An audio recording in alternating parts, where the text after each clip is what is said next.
Welcome back to Natural AF. I'm your host, Isaac. And I'm Alexa. And in this episode, we interview a friend of mine, Jordan Eiler, who is a different kind of banker.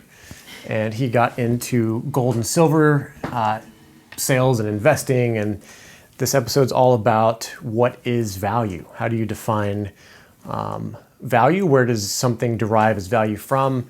And we tie it back to the natural side of things. Yeah, so this is the last episode that we'll post that Isaac recorded about a year ago. So it's just him and Jordan. I just listened to this interview for the first time and it was such a great conversation. Lots of topics covered, but that really is the core theme, is like what really defines value and what is true value, because, you know, as you'll hear, they'll talk about sort of the monetary system and, they touch on cryptocurrency and then the value of gold and silver. But really, what are all of those things really exchanging for, which is the true value. So, and I love what you bring it back to at the end. So stick around right to the end, guys. It's really worth listening to, and we hope you enjoy it. So before we get into the episode, again, this is brought to you by Natural Art Form. It's a business that Alexa and I run together, and we concern ourselves with the making of high quality natural replacements for products that are more synthetic, that you might already be using. Things like deodorant, sunburn relief, pain relief cream, and you can check out all of our offerings at naturalartform.com.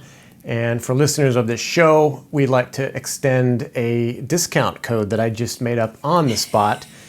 Type in NaturalAF10 for 10% off your first order at naturalartform.com. And let's get into the episode. Enjoy, guys.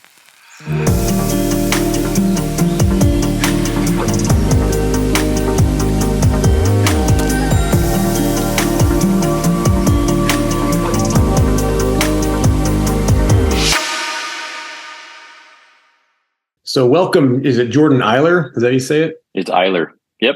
Eiler, to the Natural AF podcast. So Thank you. This show, like, I'm kind of getting ready to relaunch it. I'm stacking some episodes so that I can kind of like start again, get more consistent with it. But like this episode came up for me because recently I had a discussion with a few people about Bitcoin and value. And to me, it's like obvious because I listen to Owen Benjamin a lot. I know you probably listen to him a lot. And like, we've heard a lot of the arguments for Bitcoin, and I used to do crypto trading, and I do a little bit of stock stuff, toy around with it. I'm not like a serious investor with that, but for a long time, like I've really been interested in value, like what defines the value of something versus like an illusory value, like tangible value. So the point that I was making about the Bitcoin was, it's like an illusion, and then your stuff popped up on the feed, like where I sent you some of the Natural Art Form, the leg day stuff that I make. Yeah. And then you're actually trading me some silver for it, which I think is like my new favorite thing to do. Like do trade. I love it. Yeah. And so I was like, man, I want to bring you on just because it's such a fitting time for me, like, going after the Natural AF side of finance. It's like I want to get down to the nitty gritty. But before we get started on all the ins and outs of it, I kind of want to give you an opportunity to share sort of how you got into gold and silver for yourself, and then how that led to like the business for your family. Okay. Yeah, no. Well, first of all, thanks for having me on here. Hopefully there's a couple brain cells rattling around that will make some coherent sentences and everything. But I would say generationally, right?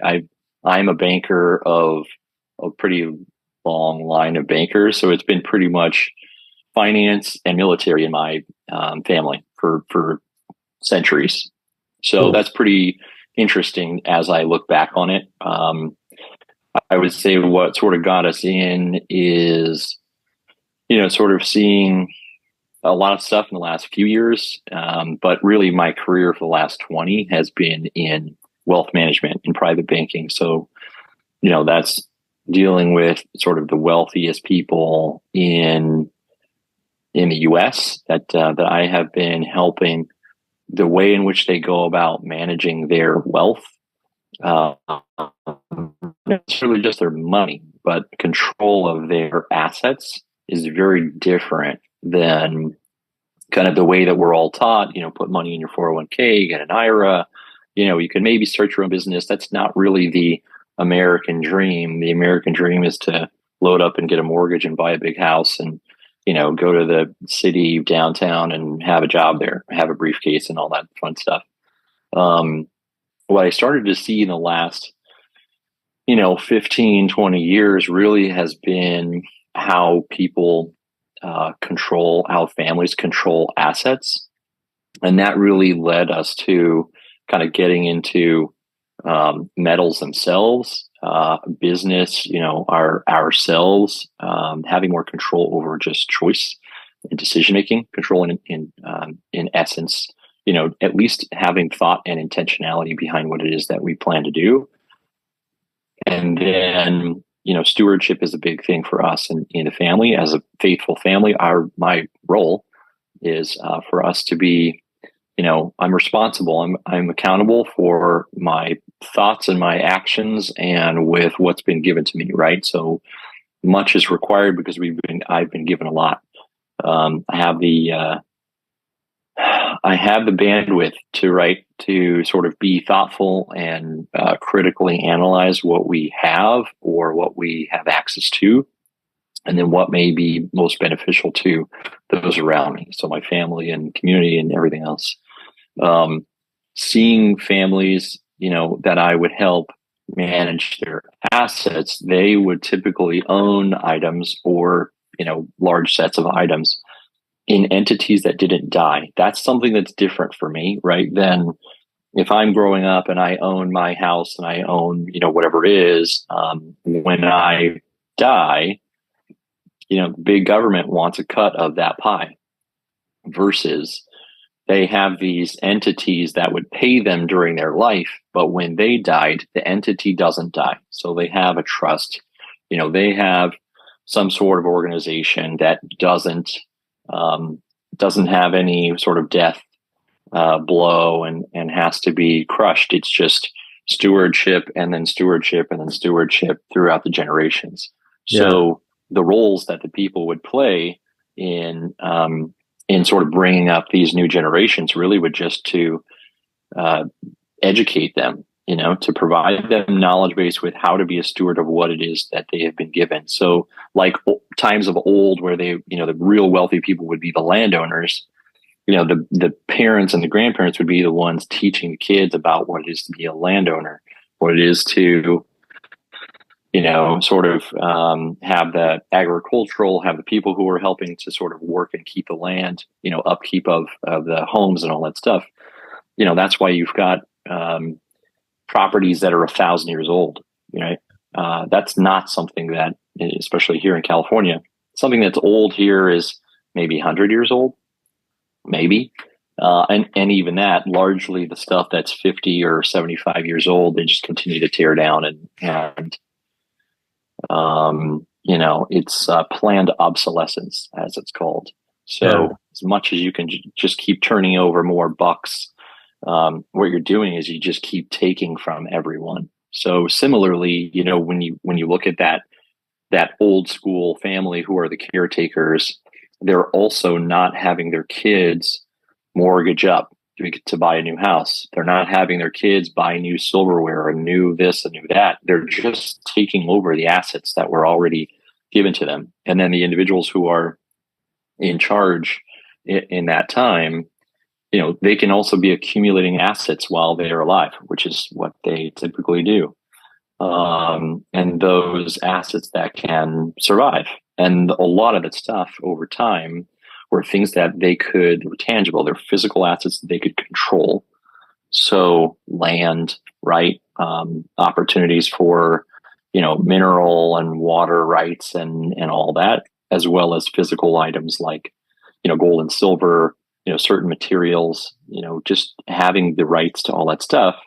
We looked at buying land in the last few years, and anything out west, you could buy the land, but you couldn't find anything with mineral rights, No. which is pretty amazing because, for those families who are really in control, and those entities and organizations, they hold all the mineral rights. So anything that you're digging up, you don't have a right to, even if you set foot and you're on that property for 70, 80 years, because those rights have been transferred over and over and over for generations. And those are the types of things where, that old school landowner, so to speak, that control that doesn't die is where the wealth is. The wealth is where there's control, and they have, things that are sure of value at the time. That could be gold or silver.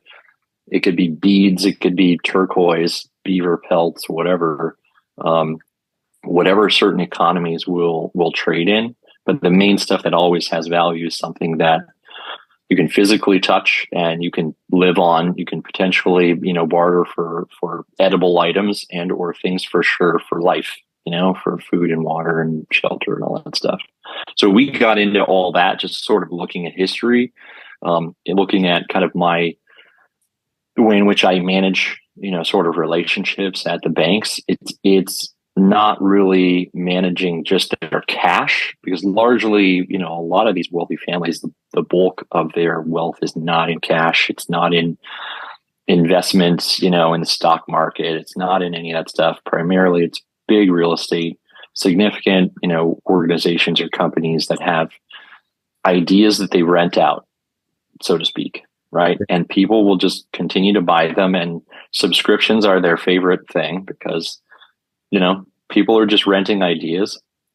Someone else owns it. They're being paid for the rights to, potentially use that thing. Other than that, that's it. There is nothing else. So, we saw all that in the last number of years. We actually were my wife is a big early adopter of lots of stuff, tech and crypto and lots of stuff like that. She's been in tech since, if you remember the Matthew Broderick movie War Games. Yeah. She used to have dial up like that, like having a handset receiver, right? All that. So we had crypto way early on, we had all that stuff early on. And I think in 2019, 2020, she came to me and said, look, I have a moral problem with crypto, not just it's out there in the ether, or it's not something I can sort of touch, because that argument can also be had about a 401k or an IRA. You can't touch that stuff technically. But it was look, here's what I see, her comments to me were, here's what I see in terms of control, right? All this stuff is about control, and in a way, this is another way to provide some sort of a tag, or this is an avenue in which someone is building something, for the freedom of, but really there are backdoors and there's ways in which to kind of control people through this thing. Yeah. And I know, you and I have talked about that one, and Benjamin talked about that one the last couple of days, about still having dependency on something, right? You still have to depend on kind of a way in which to trade it, from power and electricity and online sources and phone and all that. Yeah.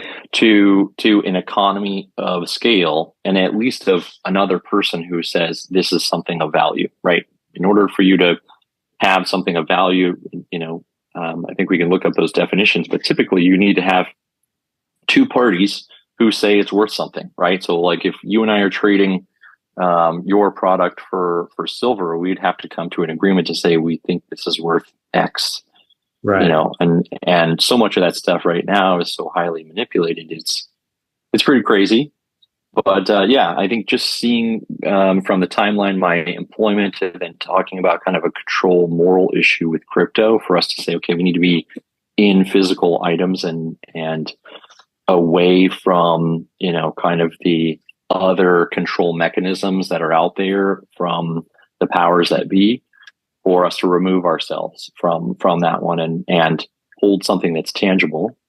And then, from my wife's background, my wife comes from an Armenian background. Her family came from places like Syria and all that. So, back in the early 1900s, they were being killed, right? And a lot of the family would sew items of value like gold and silver into their garments, because they didn't have any other way of transport, and they certainly didn't want to just have the stuff jingling in their pocket for them to be a target.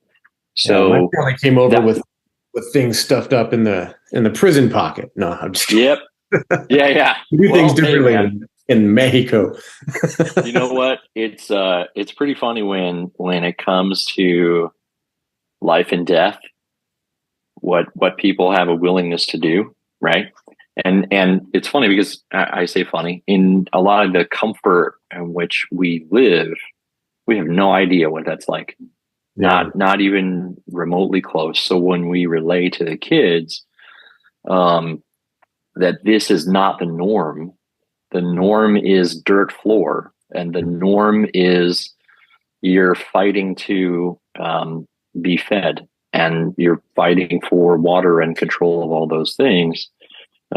Here, where it's piped in, and you got your cozy AC and all that great stuff, this is not the norm, in most civilizations ever. So, understand it for what it is. But yeah, it was just coming to the realization about, I use that control word a lot, but really more importantly for our family, we use two words a lot: thoughtful and intentional. So we want to be thoughtful and intentional with our thought life, with our actions, with our words. All that stuff has meaning in what it is that we do. Not so much anymore for other people out there. People can lie all day long. But we got into it from, sort of looking at the morality of it, looking at what it is that we could be doing for our generation and the next. And then, our sort of stake in the ground totem was selling a crypto, buying silver.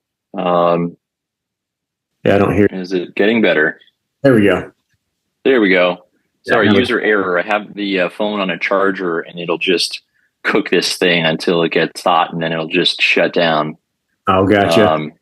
So anyways, we were talking about kind of the control piece, being thoughtful and intentional. The big stuff, sort of through that moral piece, was us selling out of crypto. Our stake in the ground totem was sort of selling out, buying silver, realizing that it was a pretty significant premium, and that there's a big shotgun blast of pricing all over the place. So that took me down the rabbit hole of finding better pricing, what that looked like, what the grift was. Everyone was just on the take. Pricing around gold and silver, or? Yeah, so we originally, when we sold crypto, we bought just all silver first. That was our first foray. We bought a bunch of silver eagles and on a big online website. And then we didn't have that silver for 90 days, for 3 months, right? So I already had paid them thousands of dollars for the silver that I didn't have any access to. So now I'm out cash. I have no physical. If they want to shut stuff down, and at the time, I think that was pretty close to kind of the whole Canadian debacle, and, they're closing down bank accounts and all that stuff. It became a lot more real. And I'm in a bank. Certainly, people are capable of, at certain authority levels, to click a button and you have no more debit card use, right? You can freeze people's accounts. You can, all that stuff is real. So, that meant, okay, what am I doing from a planning perspective, as a true fiduciary for my family, as a steward for my family? And I realized that I had abdicated my responsibility. I had sort of taken off the crown for that job, even though that's what I do, right? And sort of given it to, I'm going to put this money in savings because whatever. What's it going to do? It's going to go nowhere. Well, not necessarily true, right? Aside from inflation and whatever else they can do to destroy the value of that currency, it was just sort of sitting there and not being worked. So that was another sort of test for us to say, okay, what am I actively doing with this thing? Because again, I'm accountable for that. And if I'm going to, read scripture about the parables, am I returning anything on this? Am I just basically burying this thing in a hole in the ground? Almost. It's almost like that. So then, we sort of made a point, my wife and I, to have silver made with sort of our own logo and just have that as a thing for the family to say, look, to our kids, this is something that you need to hand down to the next generation. This is something of value that we want to have for you as a reminder. And then for them, this is for you to teach them. So in some small way, with what little we had, it was a way in which, similar to those landowners, we can say, hey, this is something of ours of value that will not die and should hopefully teach the lesson of something that can be and has been of value for every civilization, on the planet. Yeah. If so, and you keep that reminder, cool. Also, this stamp is sort of like our family signet ring, right? We don't use those rings anymore to seal letters with wax, but the idea was that, hey, this is something for you to understand. For us, this is sort of a turning point in where we need to go. And previous generations before us, who knows? But I was never handed down anything. Yeah. Now going forward, it's my responsibility. This is what we need to do. And that turned into just down rabbit holes of saving and comparing kind of to, other things that are out there, from the market to the crypto to other, commodities are like purses and Rolexes. You can turn that stuff over, and a ton of that stuff had massive gains in that 2020 kind of time frame. People are just turning stuff over, and there were a lot of interesting sort of historical sort of high watermarks for us in that time also. So speaking of Rolex, 25, 30 years ago, I remember reading an article in like a Time magazine, and there was a journalist who was talking about how he had been in Beirut and he'd been in all these sort of war-torn countries, and he always wore a Rolex because wherever he was going, if he ever got stopped and he needed to get out and it was life or death, he could just give him that watch. Yeah. And there was value in that thing. And so I think somewhere that stuck in my brain, not necessarily to get a Rolex, but just to understand, if you don't know, language, there are certain things that sort of permeate within the cultures that are items of value that people could turn over should they need to. And then, I just went down the rabbit hole. What do you think that is? Like you can't escape that fact. Like, yeah, I'm from the military. I was brought up, trained with a bunch of special operations guys, and they told us the same stories. Like the earlier Green Berets, they would give them a Rolex, a gold Rolex. Yeah. So you got twofer, you got a Rolex and it's made out of gold, and they would use it for the same thing. When you're in a pinch in any country, in any language, a gold Rolex or gold of any kind can help you get out of a bad spot. But like, I was wondering, what do you think? Oh, I muted myself. What do you think is the reason for gold and silver holding their value through generations like it does? It's a good question.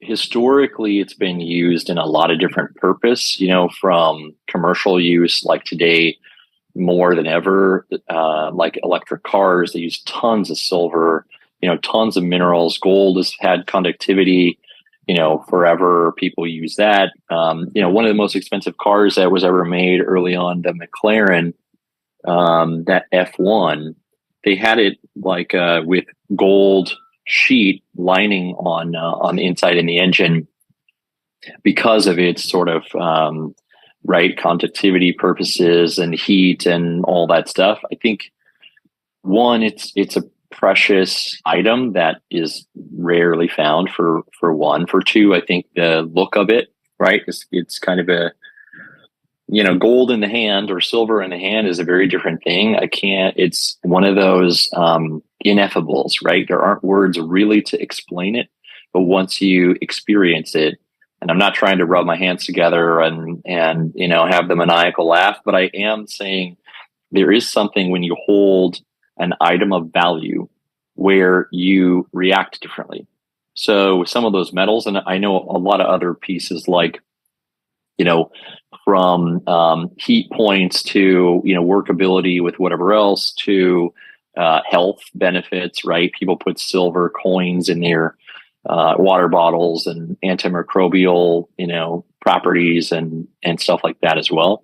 So it's interesting to see over time the uses of, but that have stayed the same. They've stayed throughout, right? From coinage and all that. And some of those tokens, especially in the military and in kind of items of value, those have been throughout as, enticing features, because a lot of times, old mercenaries would be hired for the highest dollar or the shiniest thing.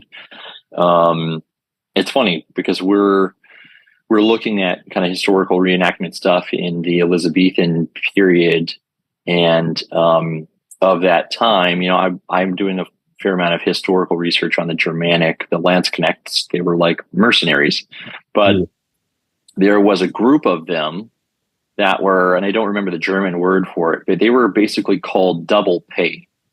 They were paid double because they were absolutely in the worst, they were in the front line, near the pikes, basically. And then that's when rifles were invented. So you're in the front where charging cavalry is, and the opposing side has rifles. You're getting paid double because you're for sure fodder. And if you survive, great.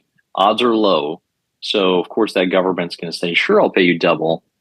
Your life expectancy is half, a third of anybody else's. But the guys like that, they would wear shiny, silks and gold fibers and, all that stuff to hopefully also, one, show, that they're alive and they're to be reckoned with, but two, it was a way in which to get hired. So it's been interesting to see how there's been big money at play with war is a big one, but the control over those metals specifically. Even in biblical times, talking about what it's been used for and why people value it, which is interesting, and they've been a constant source for forever.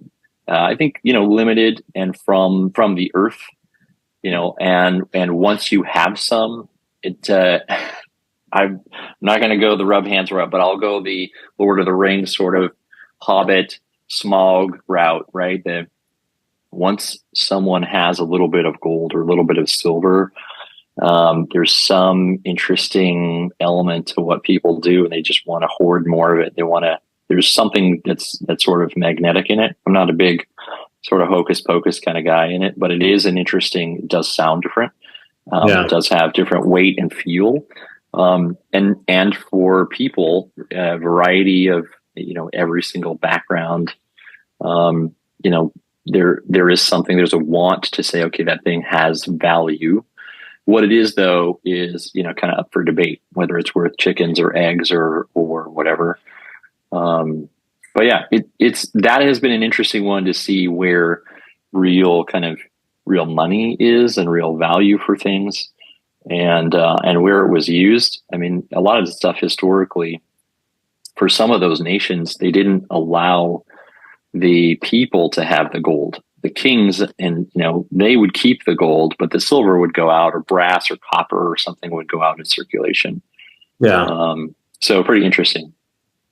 What do you think about the like on the esoteric side, the energy side, because it kind of connects, like even just like in the practical application of putting it in an engine or using it as connectors in like cell phones and all that stuff. There's an energy component to it.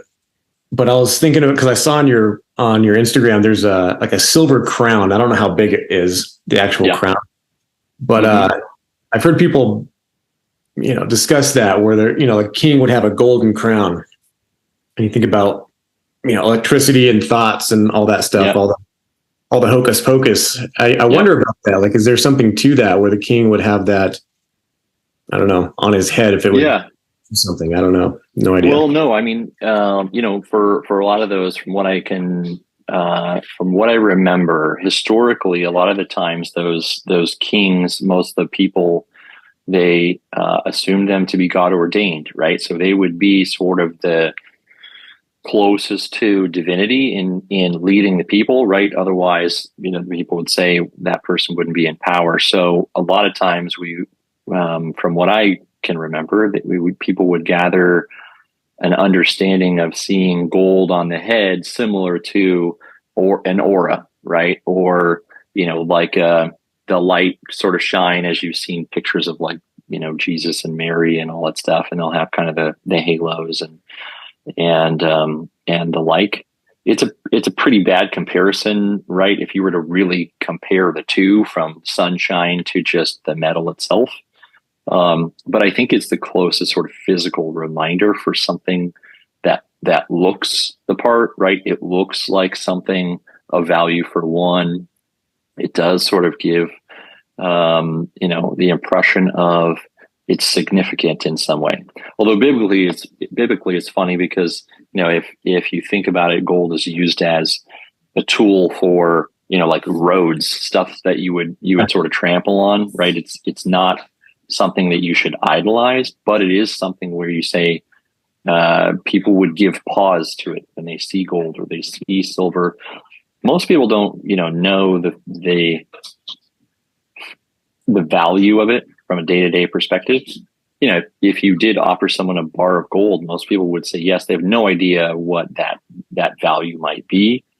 It is funny though, nowadays, when you do talk to someone about having gold, and you show them what their money can buy in terms of gold, they're almost always disappointed. Oh yeah. They always think that it's going to be some larger pile of something. And then you say, oh no, this iPhone sized piece of gold is 60 grand.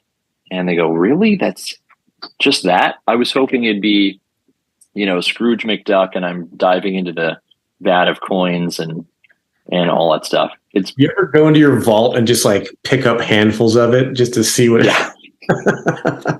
Yeah, me and the dragon. We're in there. You could have, just those 1 ounce coins. I'm trying to think. A 1 ounce coin of gold is a couple $1,000s, right? And if you think about that for what you have in practical purposes for the rest of us, think of a $50, right? Think of like a 50-cent piece. That's something that's worth a couple $1,000s or so in 1 ounce increment. Now, if you were to have bars or anything, if you've ever seen pictures of any of that stuff, it's pretty crazy to think of from that standpoint, the amount of what that might be worth. And then also if you compare that to dollars or, any paper currency, you can't really compute. Now you can't eat it, right? So, and you can't go down to the market and shave off, I guess you could shave off a couple $100 worth. Since, no one goes to markets anymore with scales like they used to and weigh out and clip off and, cut the amounts that you need. So, all that stuff too, just like the Whole Foods and the cities, those have also fallen to convenience. So, as people continue to find value in these items that have been around for thousands of years, the grabble in that one is that people, these mints and places that will deliver coins and whatever else will charge more and more money for convenience. So if you want a smaller increment, if you want $50 worth or $100 worth, or all the ways in which we've been conditioned to use cash, 1s and 5s and 10s and 20s and 50s and 100s, all that stuff now is there in increments in silver and gold. And there's a huge market there also. It is sad though, if you were to really look at it, because $2 now is the same as an old dime would be. Yeah. So 90% silver dime. The reality is, excuse me, that's your buying power for what a dollar is worth anymore. And most people won't understand that one unless you look historically. But, if you look in the last 100 years, that your dollar has lost 90% of its value. Most people, if they were educated and knowledgeable, there probably would be fires in the streets for the right reasons versus I just want to get some, extra nicotine gum from Target for free, or whatever, or some menthols.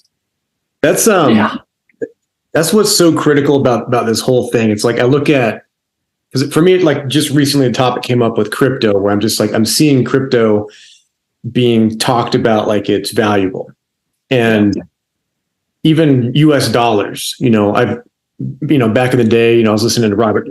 If you're familiar with Robert Kiyosaki, and he's talked to a lot of people about this, about value of gold and silver, and what started with him in the Marine Corps, secretly flying a helicopter to a gold mine, trying to do like a under the table deal with a gold mine operator, and like while in Vietnam and stuff. But like, but the dollar, and then the gold is like more like it's closer to the foundation of what's valuable.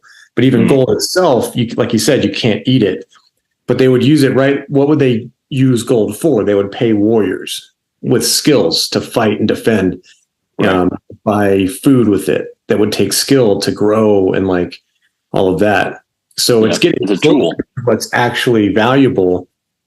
And the people that that I was discussing Bitcoin with were just focused on, it's going to go up in value. I'm going to leave some to my kids. It's like, it's not bad in and of itself, but it's going the opposite direction that I think people are going to need to rely on.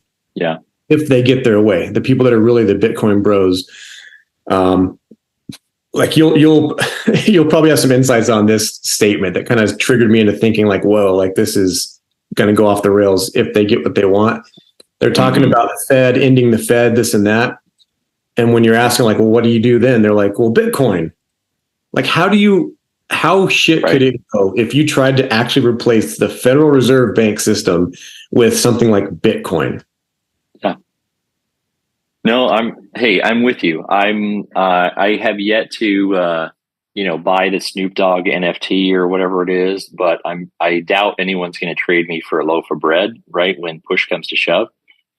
So, with that stuff, it's two parts, right? I think there's a positive to it in terms of the tech, right? In terms of the blockchain technology, right? And we've heard this before, and it was just discussed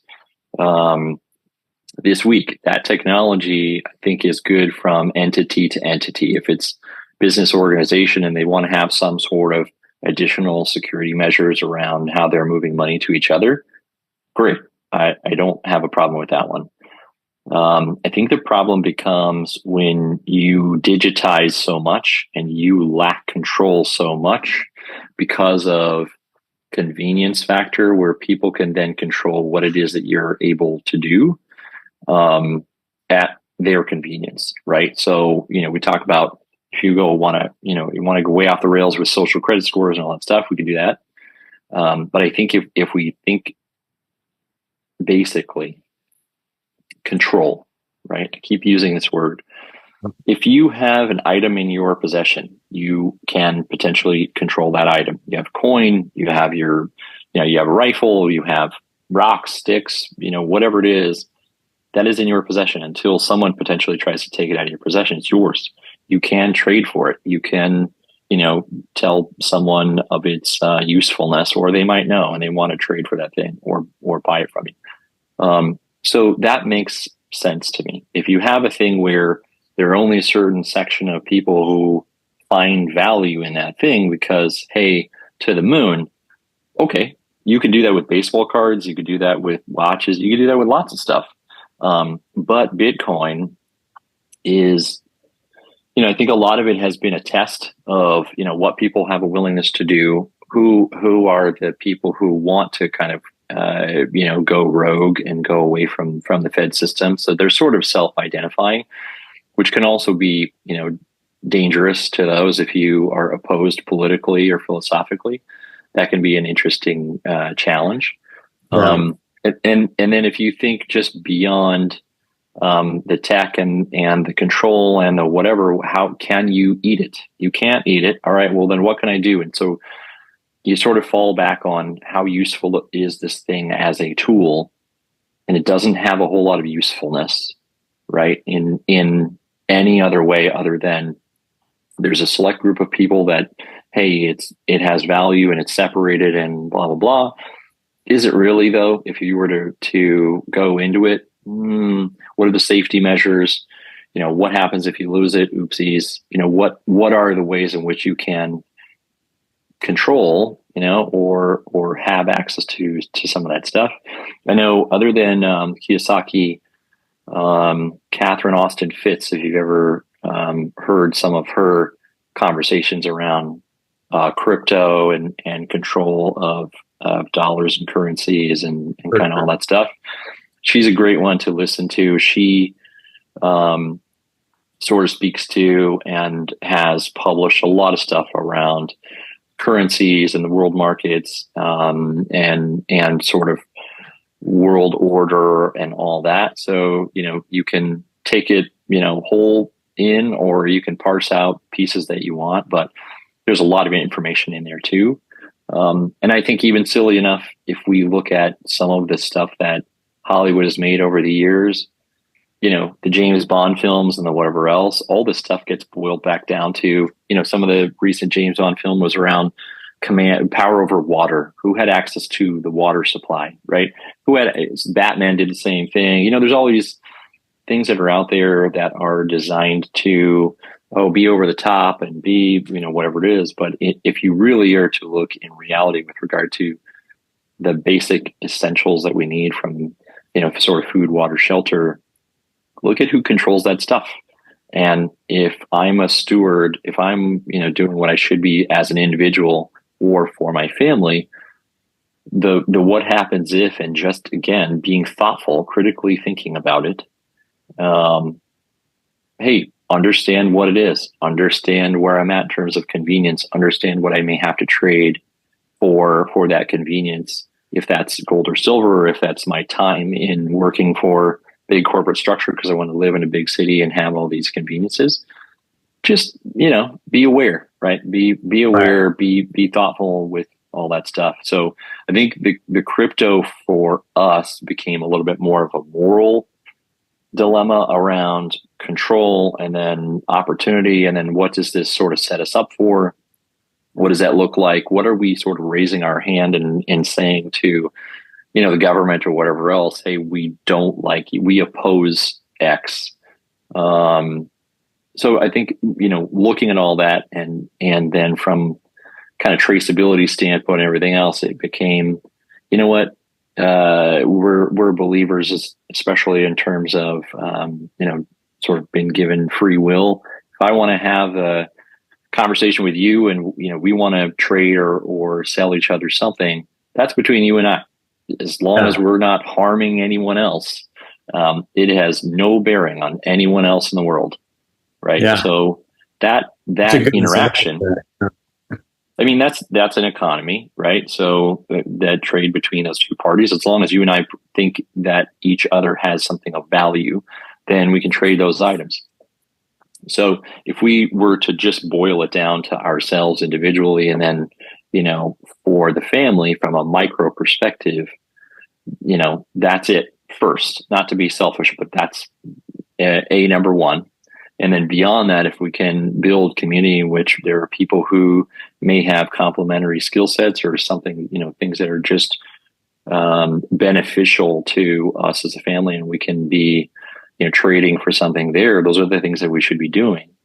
And if we can learn, then I want that also from an individual standpoint and for the family, for us to know, basic plumbing, basic electrical, basic, how do you find water, shelter, food, this, that, and the other. What does it look like? Sure, you can go and trade your cash at Costco for your chickens, but we know someone who has a homestead down in San Diego. Let's go process chickens.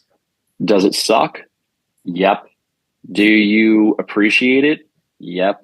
Right. Yeah. So once you do have that appreciation and understand it, in my viewpoint, then, you know, we're that much better to make an educated decision around the trade. Hey, I'm going to trade my time for this thing. I'm going to trade my cash for this thing, or I'm going to go down there and I'm going to process these chickens, save a few bucks, but I'm going to do it the hard way.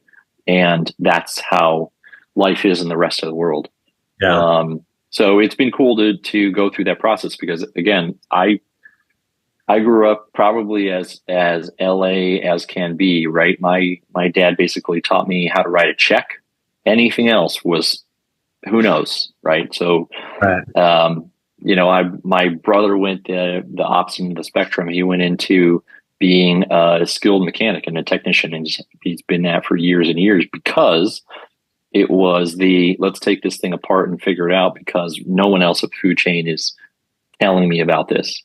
So, you know, that's been really beneficial to me in the last number of years, is getting hands dirty, finding out how things work, and understanding that knowledge is valuable, that it's valuable to the next, you know, the next generation.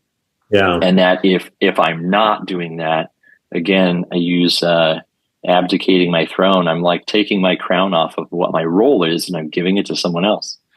So, you know, I want for us to be capable and thoughtful and intentional with all the things. Gold and silver, yes.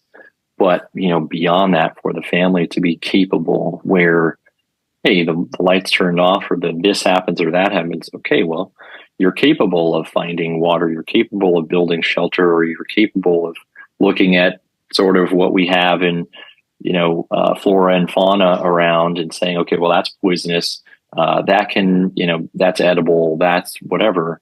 All that stuff used to be normal run of the mill knowledge, you know, years and years ago, and is lost because, you know, we love air conditioning and water beds and, you know, stupid crap, and we get soft.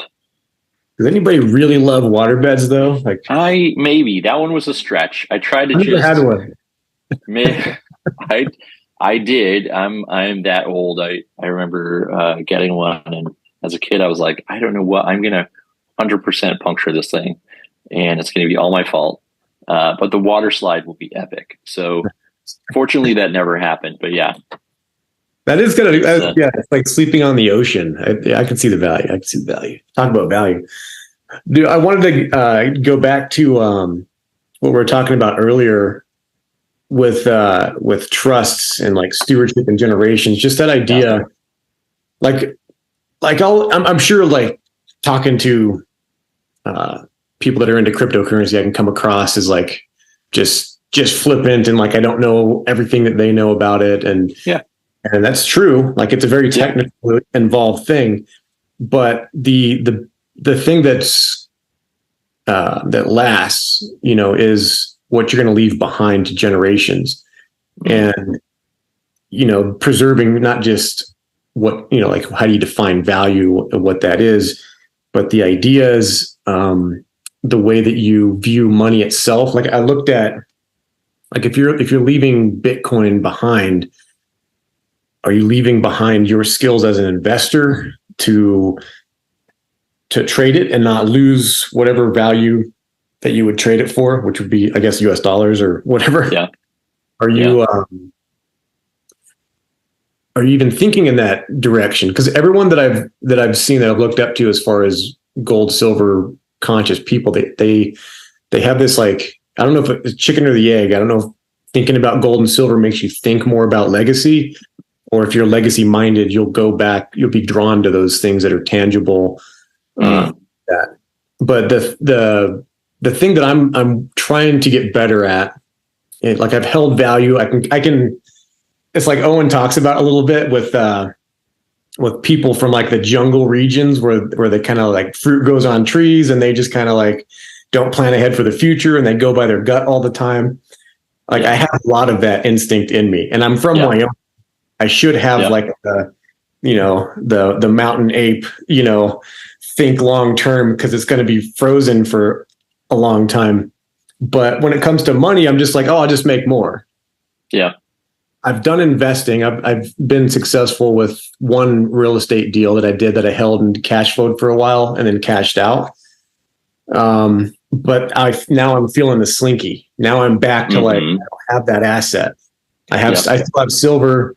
I have skills. I have things of actual value, but as far as something to leave behind that isn't just in my body, which is like my skills. So what would you suggest to people that want to stop that slinky of like, I've got stuff with value and now I'm broke. I'm going to get, this asset and I sell it and then I don't hold on to that value. I spend it or I keep it as like a savings account that I use. Cause I sold it to like, sort of float myself along and start a business and stuff like that. Yeah. But you get what I'm saying? Like that slinky of like I have, and then I'm like out of it and then I'm going and get more. Like, how do you kind of mellow that out so you can just kind of steadily grow and then pass it on to later generations? Yeah, no, great question. I think there's a couple different things in there that I would sort of pick out. So things that are of value, right? And we're talking about in life skills are of value, and then items, assets are of value, or they're valuable, right? Or that people would assign some value to. So I think the desire to go out and acquire, right? We have from, being, I'll just call myself Big Dub Caveman, is, my needs and wants are pretty simple, from, food, shiny stuff, having a family and breeding. And then let's not get trampled by the dinosaurs or the whatever the thing is. That's pretty much it. But I think the skills that are acquired within there, right, when you're talking about whatever that might be, and some investable asset from real estate or the deal, right, is to understand business and how to go about whatever the trades are and what you're trading, right? And a lot of times we learn the simple stuff. I learned the simple stuff from the kids. They told me a long time ago when they were really small, they said, Dad, you trade your life for money. That was a little tough, but it's true. It was time and whatever knowledge based skill set I was trading and giving to someone else, some other entity that wanted to use it. And they were giving me some dollars for whatever that stuff was. So I think understanding the skills that you do have with the knowledge base that you acquire for business purpose, valuable, right? But it's only valuable while you're alive and while you have cognitive ability to provide whatever that skill set is. When you don't have that value, right? Which is why most of the people on more of the nihilistic side and whatever else are like, extra people in the population, launch them, kick them off the cliff. I think that's a thing where you can acquire other items of value, right? The tangible physical stuff that then you can control. You talked about kind of a gut reaction. We have a saying in our family. Our saying is, if there's a question, there's no question. If there's a gut something in there, nope, don't, right? Stop, time out.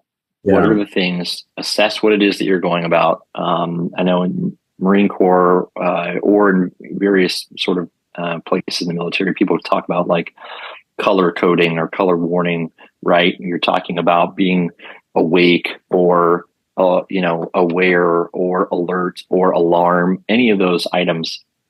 For us, similarly, most people are probably just physically awake in a lot of ways.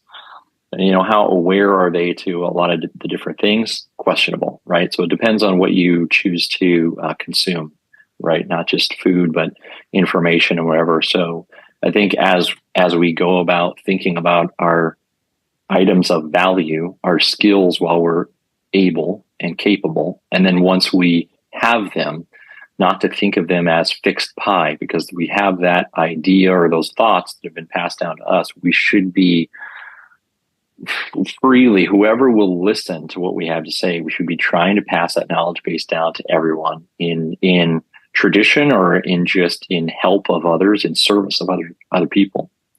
Yeah. The physical items of value that we acquire and that don't die.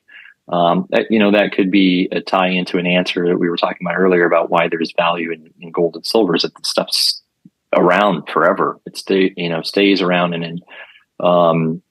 So as we acquire those things, and to get off of the slinky is for some of us in our generations, actually for a lot of us are having to do the hard work now the generations before us stop doing.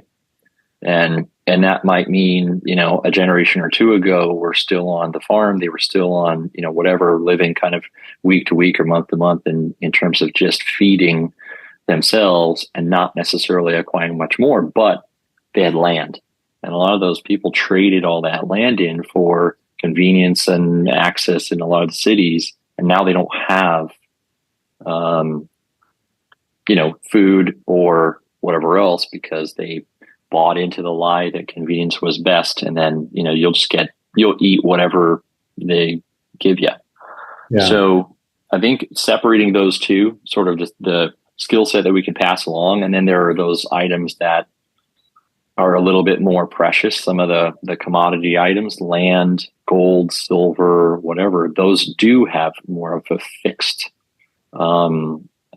sort of amount, right? There are only so few kind of those resources of what we know. And I don't go into mines and I don't go digging for any of that stuff.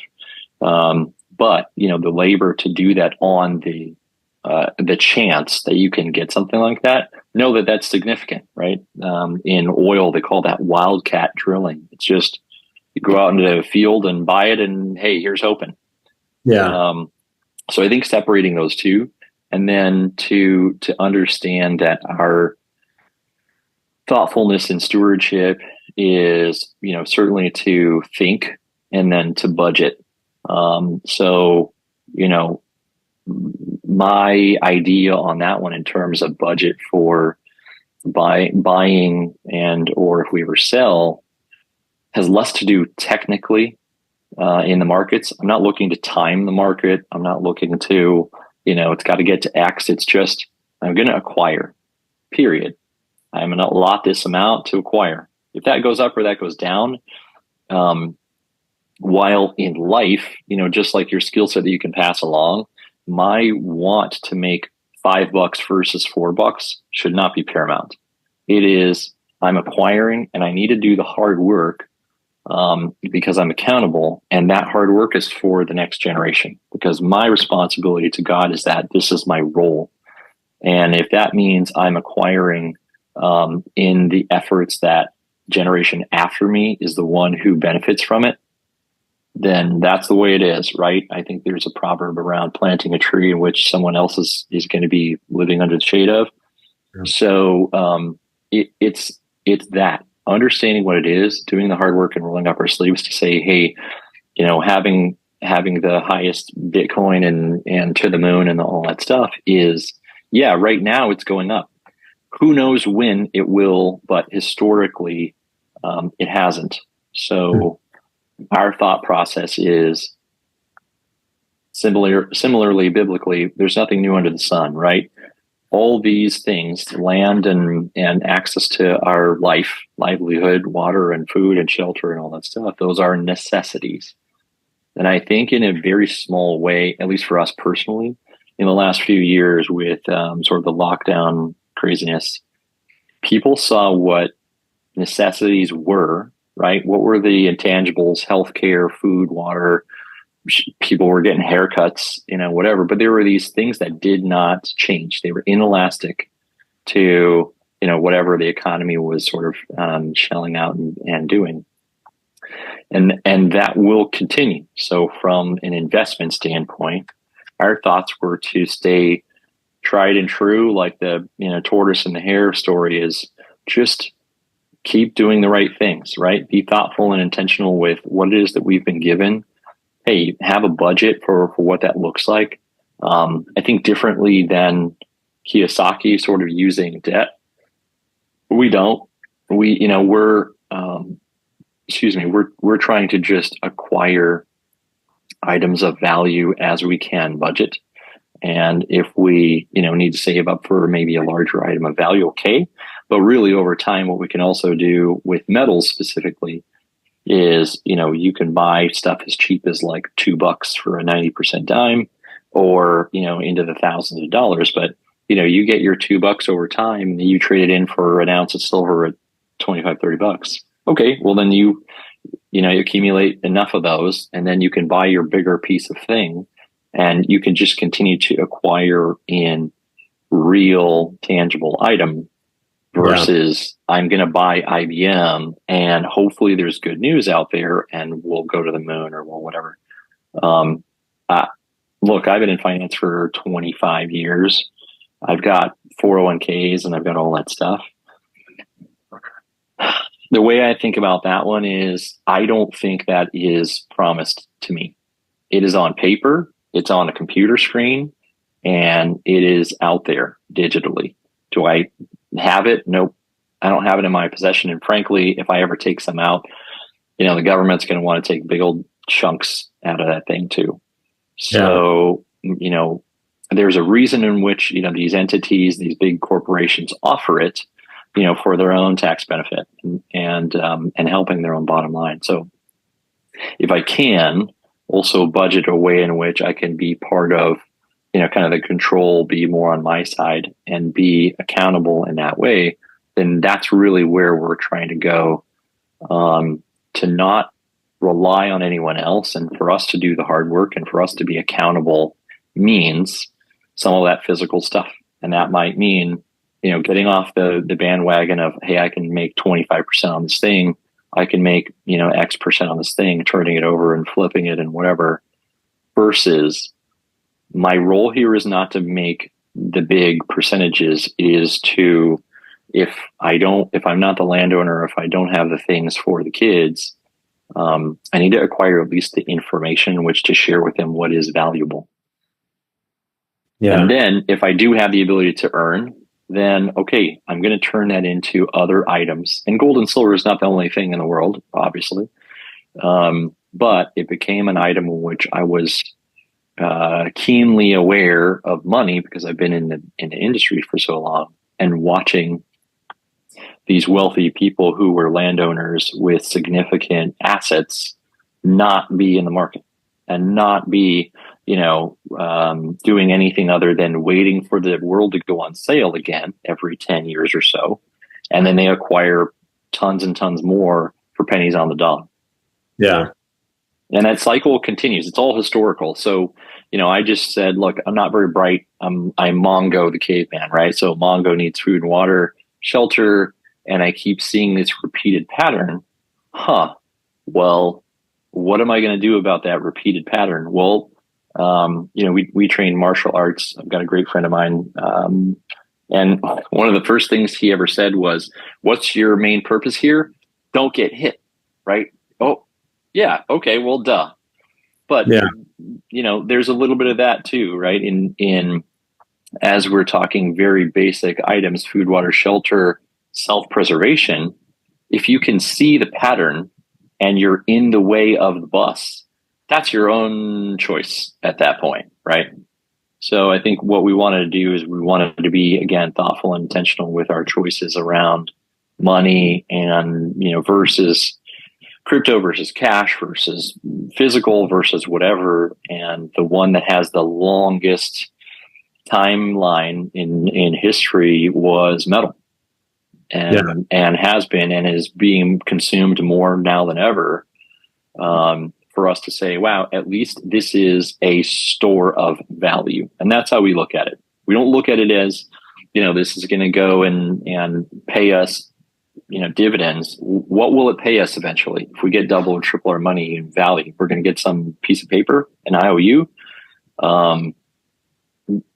What our hope is and what our desire is to acquire the knowledge and then acquire that stuff for value for the generations, for them to understand what value in some of those items are. But before they have the physical, they have to understand the concept.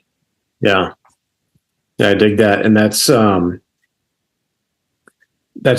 I've been interested in uncovering more is like how to preserve the information, not just so that my children learn it from me, but how do you set it up in a way? And this, I don't have the answer for this, but maybe education, books, but how do you guarantee that your great grandchildren will read the books? That's tricky. That's the kind of broader vision that I want to embody more and stay connected to, because if you can solve that problem, now you've got the opportunity to, like you said, like when you're passing on, then generations later, like your children aren't getting mortgages, they're being brought up with a higher level of knowledge about maintaining a larger and larger, whatever it is, chunk of life, business, land Yeah, no, I'm with you. I think that's the tough part. Personally, I think the conversation we have with kids, we try to stay biblically, because my responsibility is between myself and God, right? What they do, and we have this conversation too when we're talking about giving money to first aid or to homeless people or whatever. Look, if I'm called to do something for that entity or that person, that's between me and God. If they do something squirrely with it, that's between them and God, right? Do I want to, if I know of something where I can enable them to do something that would be harmful? Okay, look, I need to take a second thought about what that might be, and maybe it's better that I don't, or have the thought around it. But for us too, foundationally, we're teaching the kids biblically. What they will do will be out of my control, so it won't matter. But until my dying breath, my role is to educate and guide and help and say, hey, see this scar from getting a bat to the head over and over because I didn't get it? Yeah, try to avoid that. And our whole life, man. Yeah, that's it. Hey, look, I grew up in a generation of that's what you get, right? Mm-hmm. You jumped out of a tree, you broke your arm. That's what you get. You did something stupid. Here you go. The stuff now, I'm going to sound like an old man, but old man rant incoming, why is that tree there? That tree's too high. Someone should cut those limbs down. You're providing a space that's unsafe for it. Look, get out of here. Plenty of us have those things now, and we learned from it, right? I learned, hey, you know what? I'm taking some significant risk.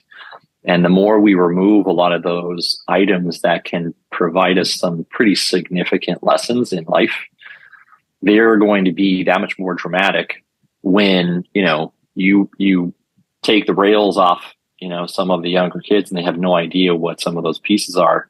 And then big devastation happens. So, it's a fan type thing, dude. If they, I was thinking about this, the Federal Reserve is like the farmer from Animal Farm. You were talking about someone reading 1984 earlier. Yeah. And I had this realization recently. I was like, yeah, the Fed is the farmer.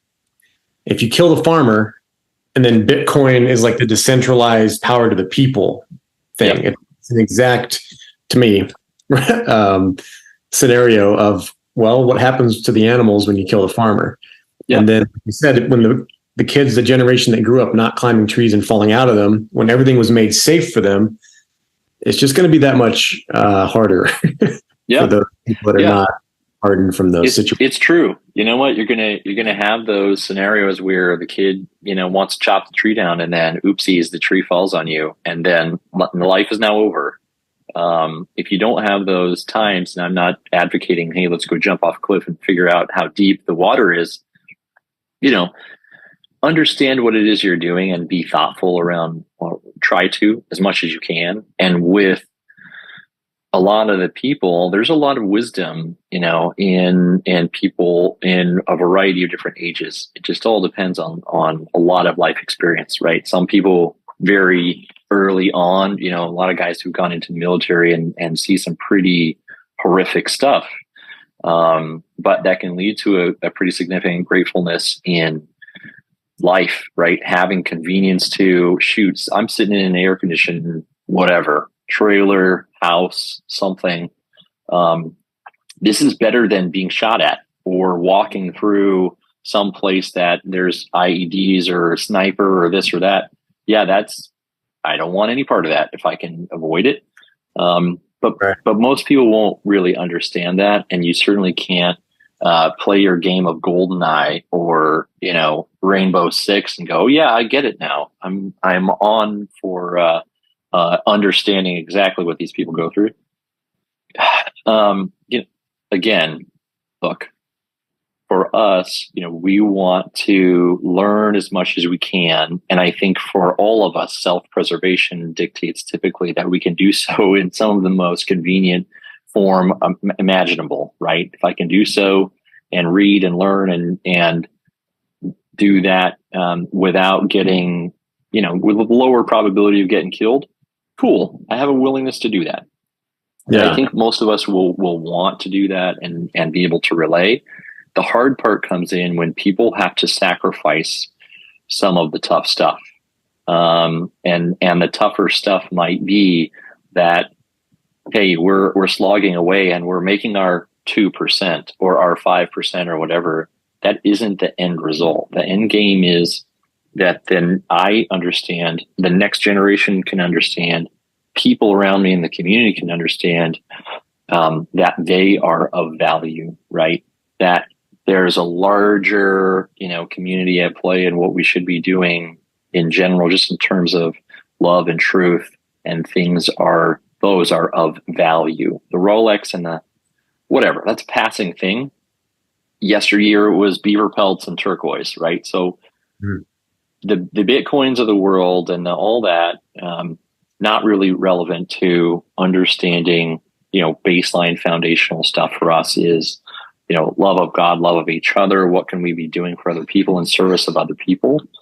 And then as we're going through this stuff, and you talk about, the slinky or yo-yoing or whatever is keeping it simple and accumulating for them and doing for them. We don't need to be hoarders, but we can budget, right? We can be thoughtful. We can be intentional. Yes, that might be over time. That might be significant opportunities like real estate investments, and you have some larger piece.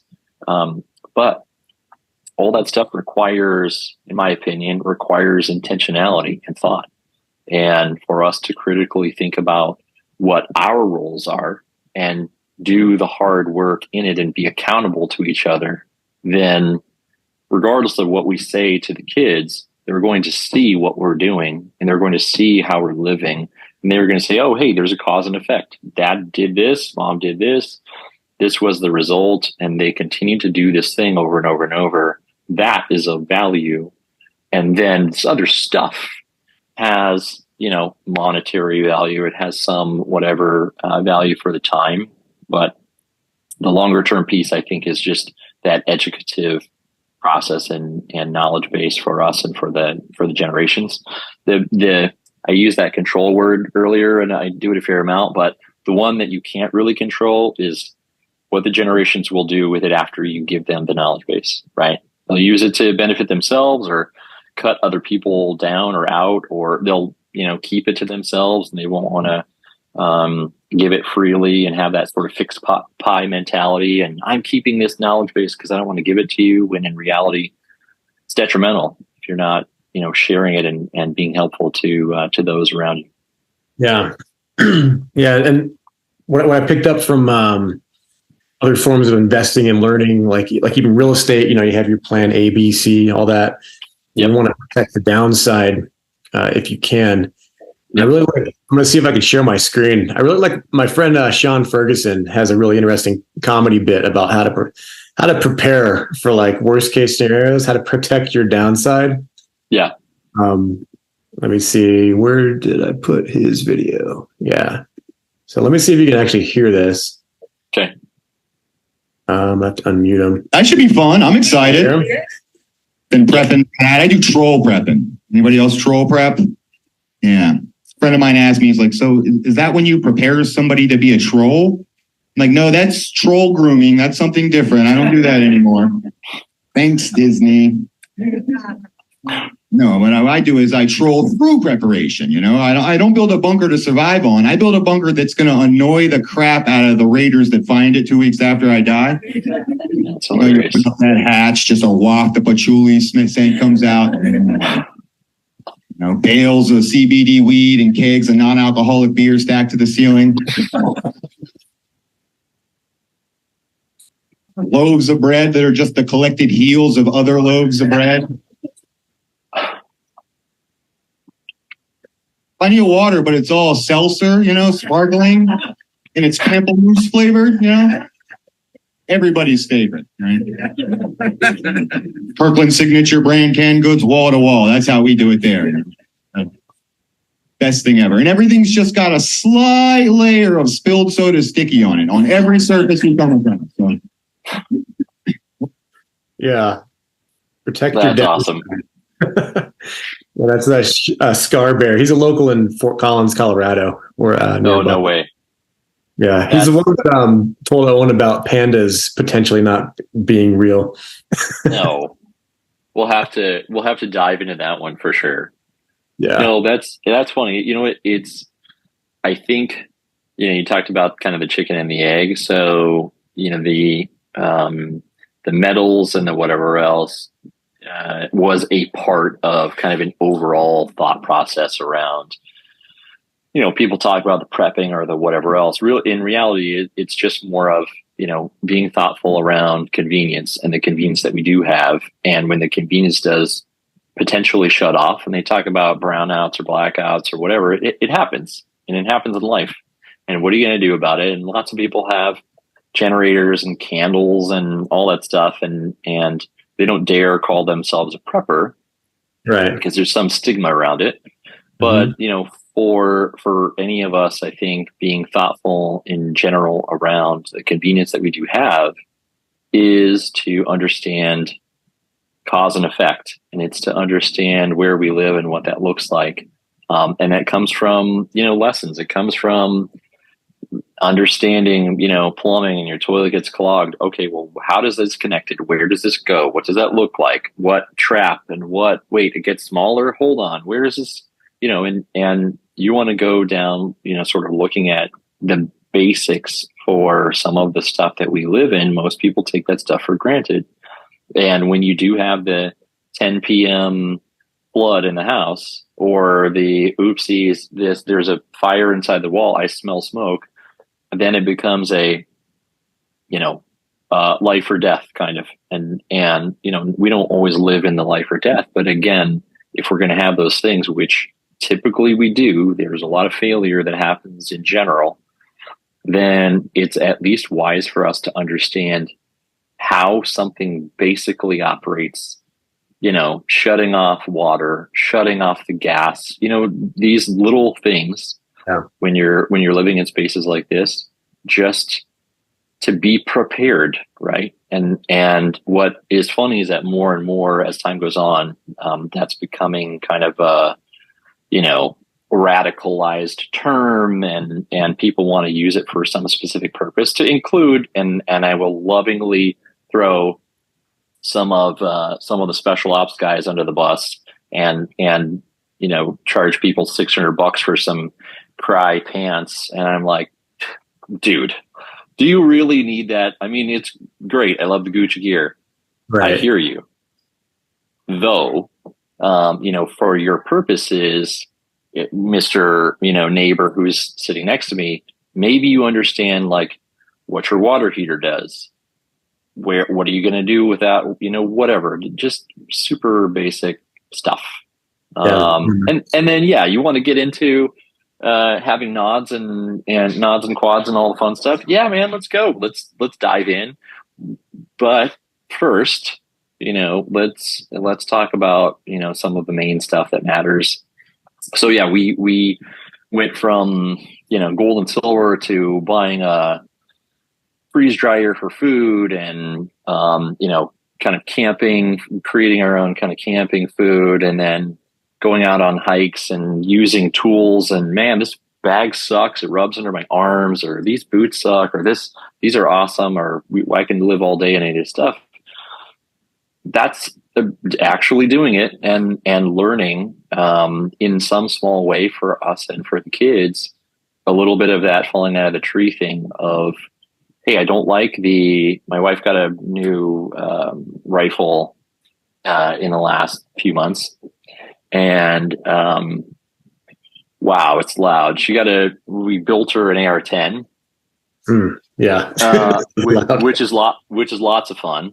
Yeah. Though the muzzle brake, if you're 5 feet, to the left of her, it's all bad, right? And that's doubled up and outside.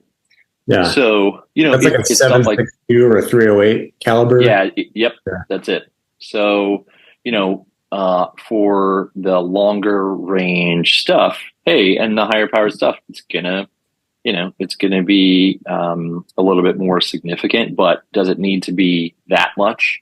No. So, hey, again, like with the kids, when we teach them anything, this cause and effect stuff and firearms, for instance, we start with things like slingshot, right? And, hey, look, cause and effect, that did damage to that thing. And you could see it travel all the way there. Now imagine you speed the projectile up exponentially and think of the damage that thing is going to do. Okay, well, now understand this tool and what this tool is used for and how we would properly use this tool, right?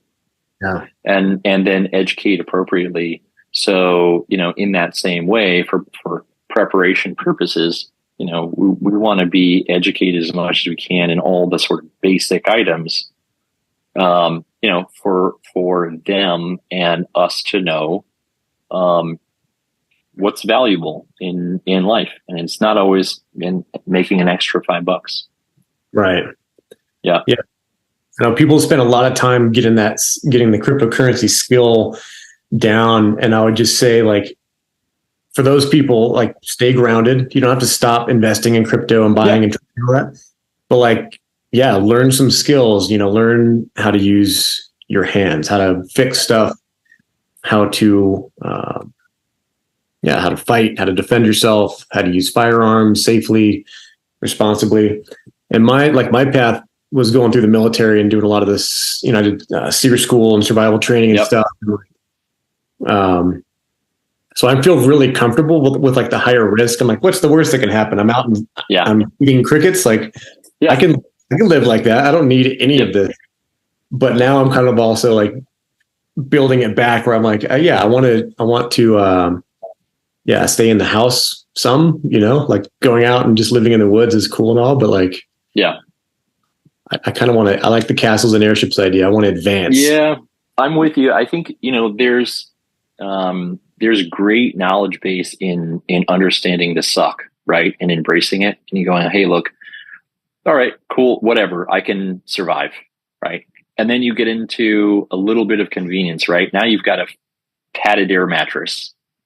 That's sweet. I could live like this forever, right? And then you have shelter, and then you and then you add the layers on, and you add the layers of complexity. Then it becomes a trade-off. I think this, the crypto stuff for sure. It's a tool. So I'm not saying run for cover. What I am saying is just understand it for what it is. That it's none of these things are the savior, be all end all. They're not. But utilize the skills that you do have, and if you do have blind spots, and you do have community around you that is that loves you enough to tell you the truth, that you do have a blind spot and can do so, in a helpful, constructive, loving way, and say, hey man, you should probably, do you want to learn this thing? Let's learn this thing together, or whatever. That's beneficial and valuable to you and for the generations, to where I think you can have advancement, right? And a lot of this stuff, people just want to bury their head in the sand because they don't want to do the hard things. They don't want to SEER school. No one wants to, be without AC, right? Or whatever, let alone blindfolded and harassed and all that, car antennas whipping your junk. Not to say that that's happened, but I'm just saying, it's just thinking through writing it down, saying it out loud. These are the things that happen in reality. Okay, go out and live it. Go out and milk a cow and grow a plant. And you go, wow, that was harder than I thought, but it's more rewarding. Cool. Did it put a couple bucks in your pocket? No. Okay. But this skill will help me with XYZ 1, 2, 3. Crypto can do that. There's great wisdom in understanding economies of scale and understanding markets and understanding things of value for the time, trading that. I would use that, especially the crypto piece personally, I would use that for trade of something else of value. Hey, you want to go and you want to take that out? Awesome. I've used the same in the stock market, right? So, in the 08 downturn, all the stuff like went to zero. AIG and Bank of America, the stuff was like less than $1. Wow. Well, the second that the governments come out and say these are too big to fail, I bought like as much as I could of some of the biggest institutions in the world that were under $1. Well, that's easy, in my opinion, right? Similar to you, I think, oh, that's a little risk, right? If they can't fail, then that you just said they're going to be around in some form or fashion. So when we got out, we were tripled our money, quadrupled our money. How much is enough, right? Rockefeller said a little bit more, right? So, our response was triple is plenty. Getting our money back is awesome, right? Because all of that stuff is a risk. It's all a big gamble and a big crapshoot that I don't control. So, for some of the pieces like cryptos or, the S&P or the real estate market or any of that stuff, if you're in it and using that, you can utilize it as some sort of economic benefit to you and yours. Yeah. But if you also realize that it's not the be all end all, and you're not putting 100% of your time and talents into that thing, then okay, realize what it is and what it can do. Then okay, but otherwise, for you to say it's the thing, that's, again, like a person, maybe bad analogy, but it's like a person timing the end of the world. It's going to be October. Look, I don't know if it's the thing or not. I don't. Currently, it is a thing. Has it been all over the place? Yes. Are you finding you're able to do something for little output and have significant value in an asset taken out? That can't last. Sorry. Right. But historically, that doesn't last. So if I think of it that way and I'm in it for a little while, okay, but I'm also budgeting in that thing, in crypto specifically, for only a small budget that I have a willingness to lose, just like I would gambling at Vegas or in the stock market or whatever else. As much as I love and absolutely idolize the tech, that should be enough of a warning to me to go, hold on. Am I putting too much into this? And that is part of my whatever persona. I'm preaching it to everyone and it's my new idol. That should be enough for me to stop and really prioritize and think about why I'm putting money there. Yeah. Yeah. That kind of reminds me of like recently I've gone through so many iterations, like lessons and like deep internal awareness that's been very helpful, but also difficult. So going through like money struggles and like starting a business and it being like really, really slow, a lot slower than I predicted. Yeah. But that brought me to like these internal views about money and like why the anxiety comes the way that it does about it. Mm-hmm. And that it tied in with everything that I learned, in the past with like just recently with like relationship troubles and stuff like that. And the piece of value that I think to take it to like a spiritual level is, so when I was doing crypto trading, I was learning about the emotional side and like how, like if you start feeling emotions about trading, then probably stop. If you feel super glad that you just made money, then you just pull back. If you feel super bad that it went down, pull back. Yeah. But like on a deeper level of that, it's like you're putting too much weight on the value of this external thing. And we have the external things to provide, to put a roof over our head and all that stuff, but the real value comes from within. And your connection to the creator, I think, is the source of all of that. And so I've told people, like, and I've learned that myself, it's not about your ego and about like, I'm worth all this, but you just recognize the fact that you already have within you internally infinite value, because we're infinite beings and we have connection. As long as you maintain that connection to your creator, right, everything can be provided for you. Everything will be taken care of. It's fine. You don't need to be validated externally by stacks of Bitcoin or stacks of gold or whatever. But as long if you operate from that settled standpoint from within, I think everything else you'll do will be much more in balance, much more grounded, and you'll see things a little more clearly that way. Yeah. Hey, we're with you. I think the thoughtful, intentional approach on all this stuff is what are we doing this for, right? We're here for some purpose that may be higher than something we can even understand, but we're here. And we're in connection and relationship with these people around us that we've been entrusted to be around and be part of. And if so, how can we serve those other people? A lot of this stuff is inverted from what the world wants. If my first inclination is for the self and for my flesh, dude, you got to fight that thing, because really I should be serving people. That's where gratitude and gratefulness and mercy and patience and peace and all those things come from.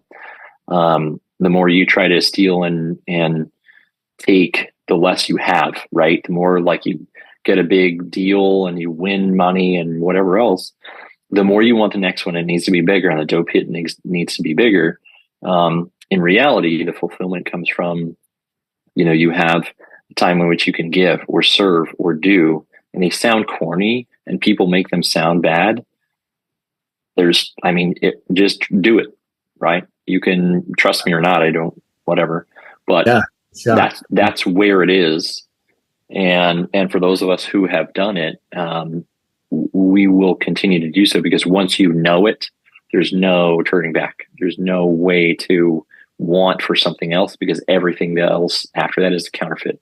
There is no difference, right? Having the joy and the laughter and the care with kids or family or within the walls, or having a relationship with someone, there's not a value. And in all these other components of our life, we assign value to in terms of monetary, and that's asinine. It's just there's no knowledge in it. It doesn't even matter. Right. All this stuff is sort of a vapor anyways, right? If we're to think of ourselves as eternal beings, right? Souls, and we are, what are we doing talking and arguing and complaining about things that are temporary and that are rotting and rusting? Yeah. Right. Now, if in reality, like we were talking about, the skills and all that stuff that are, while we're here and we have the cognitive ability to do so, understand that. Just dealing with crypto or S&P or real estate or plumbing, electrical, technical, awesome. Yeah. Understand them for what they are, and what we're designed to do is to help serve others. Then cool, all the rest of the stuff falls into play. The other things, when we're getting into assets and what's of value and what's going to go to the moon and whatever else, it's all inverted. We're thinking of it the wrong way. You talked about risk earlier. So when we got into metals, I thought that there was very little risk in going from cash to gold and silver, because similarly, if I were to buy land with that money, that all has a store of value. The land, the gold, the silver. If I'm going to throw it in the market, store of value is now I'm an unsecured creditor to some company that may or may not ever pay me if they go defunct. And then I'm at a zero. So that's just all risk. It's all gamble. The way in which it's portrayed for, real estate and for gold and silver is that these things are highly volatile. And in reality, what's highly volatile is the value of the dollar, or the value of fiat currency, or the value of some of those things, those are extremely volatile. But it isn't portrayed that way. People aren't educated in that. So, to some people, I look like the biggest crazy person, risk taker in the world. But to me, you're trading for something of value, and it has been historically valuable for every civilization on the planet. Yeah. And from a time perspective, these other things, the NFTs and the tech and the whatever, all that stuff has been there and has passed, and these things have endured. And whether I understand it completely or not, I should probably do my utmost, which has been my job in the last few years, to understand the why part of it. I don't need to necessarily, but I want to, because if I can at least understand enough to relate a little bit to any of the generations around me, any of the people around me, maybe those people are going to be spurred on enough to also want to research, talk, converse. Hey, have you thought of, the Kiyosakis, the Catherine Austin Fitzes, the Owen Benjamins of the world, these people who are thinking and have a platform to be able to relay to others. That's huge, where people use a voice and platform to say, hey, here's where I'm at, good, bad, ugly. This is reality. Here's honesty. Also, here's what I found out. You can do it yourself, which, they all highly suggest you do, or, do your own research and then, get back to me. Or you want to debate about it? Okay, fine, I guess. But do the work is predominantly what most people are saying. And I think for those of us, what you're doing now with small biz and family and relationships and kind of doing the hard things, that's what we're supposed to be doing, because that's what what I believe is what we're accountable for while we're here. Is with what we've been given, we're going to be accountable for the work that we do, what we're able to do and serve and provide for other people, hopefully in their benefit eternally, as well as temporarily in the physical here. Nice. Yeah. This has been talking about value. Like this conversation has been extremely valuable. And I just want to point people out to where they can find you. Your Viking Family Foundry on Instagram. Do you guys have a website? Yeah, we have a website that's being built at the moment, but I think Viking Family Foundry is probably the best way to get a hold of us at the moment with regard to anything. We'll talk real talk. No one ever has to, we've got medals and all that stuff, but there's no push for anyone to ever buy anything. If I can just be helpful, or if the family, we can be helpful to other people in any way, then we're more than happy to do that. Nice. It's a huge blessing for us that people would want to sort of take on some of the Viking pieces of metal or sweatshirts or whatever, in that they in a way it's like people want to be part of the family. Yeah. And it was an idea that we had, and what we love about that part is what I ask when we do talk to people more from a granular perspective is I ask people for their own totem. I ask that people, hey, you know what? Create your signet ring. What are you doing for legacy? What are you doing for your family, for your tradition, for whatever? Make that thing, if it's silver or if it's gold or if it's a ring or if it's awesome, make that thing. We want for people to be creating that for their generations. Because it's not an idea that I have. I didn't come up with any of that stuff.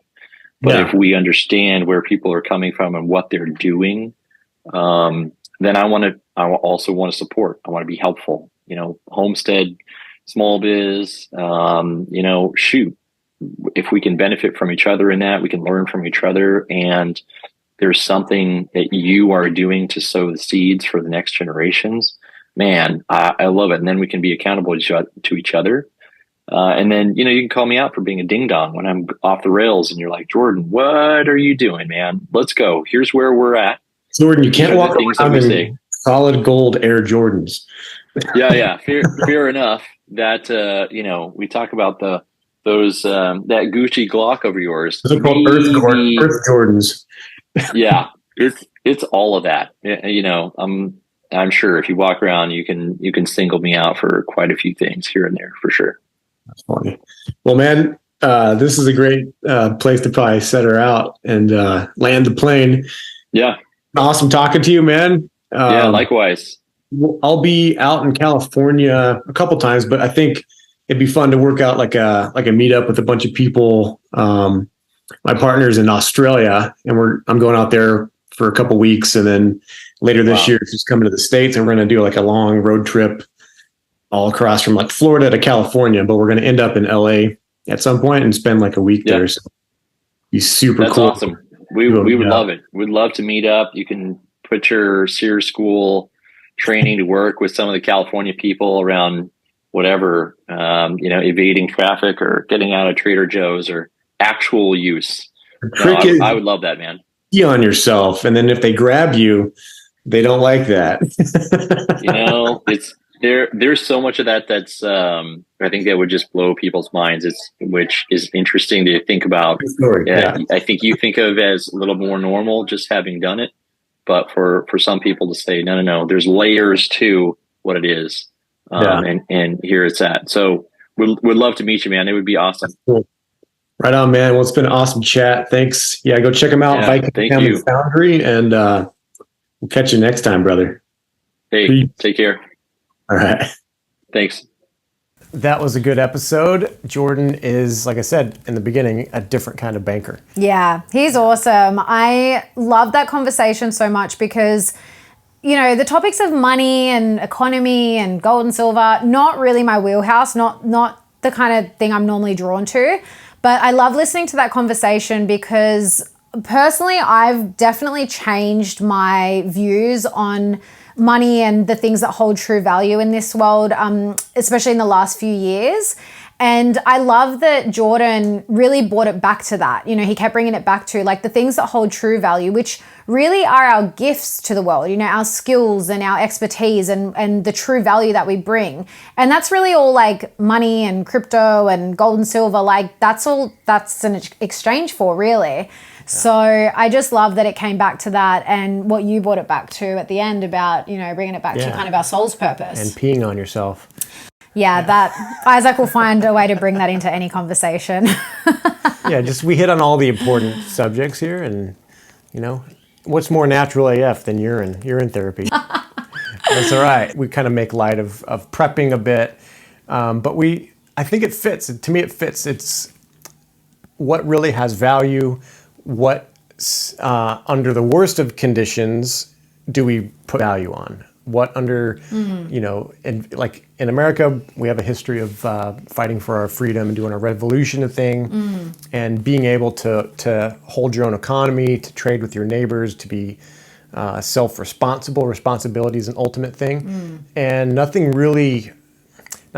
say this, learning to function and use firearms is like one of the ultimate ways to learn responsibility, because that is a very dangerous operation to just pull the trigger and that thing flies out at 1,500 feet per second or whatever it is, and you really need to think about what's downline of that. And as a metaphor, the same thing goes with finances. It's very critical to get that right, and value and protection and safety of the family. All of that's tied to this natural world that we live in. In our environment here, food grows abundantly. In some other people's environments, you might have to plan for 4 to 6 months of non-grow season. So a similar thing is prepping to just take care of yourself whenever winter comes, whether that's winter societally, winter seasonally, or let's say your business takes a tank and you have to have some savings in the bank. And it's really, I think Jordan really reframed that too. Is like, is it really prepping, or like really it's just about taking full responsibility, right? And just always being prepared. I think it definitely got a negative connotation in the last few years because people were like hoarding like canned foods and Toilet tinned paper. foods and toilet paper and just but I think that's also why this conversation is so relevant, because I think definitely in the last 4 years or so, that's really what people that woke up during that time had to look at. Like, what has true value? You know what I mean? Because at the end of the day, it's not all the stuff that we're programmed to believe has value. You know, like I know so many people that their life goal is literally to like buy a house, have the luxury car, buy all the, you know, the Gucci and the Louis Vuitton, all these designer. And I've never really been drawn to that, because for me, I'm just like, anyone can have that. Anyone can have, you can like make tons of money and go and anyone can buy that. That doesn't hold true value, but we're so conditioned to believe that things that have a high price tag, that's what's valuable. And it's really, really not. And so I think we saw that over the last few years, lots of people really had to look at what holds true value. And like we said, and like you guys talked about in the episode, is that it's our skills, it's our expertise, it's like our gifts that we have to offer the world. It's the things that help others and help our families and help our children and really like make the world a better place, to put it really simply. Well, guys, definitely check out Jordan at the Viking Family Foundry. Yep, and we'll post the links in the show notes. Go support them. Go, if you are in the States, you know, buy some gold and silver and or learn about it from the links on their site. Such a beautiful family initiative. Like, I love that they started that business with their kids and the kids are to teach involved them. and It's amazing. So definitely go and support them. We'll have the links in the show notes. And of course, if you want to support us, you can do that through our business natural art form if you're in need of some natural remedies. And then of course, you can just support us by liking, following, sharing this episode and wherever you watch and listen. And of course, on social media, you can connect with us there. All of those links will also be in the show notes. Yeah, and if you want to send some silver our way in exchange for any of the products, just shoot us a message on any of our platforms. That's exactly how Jordan and I first started interacting. Yeah, he's actually being serious, guys. But for me, I'll only take gold. Yeah. So if you're going to buy in bulk, that's the best way. All right. Thanks, guys. We'll catch you on the next episode. Later's on the Menjay.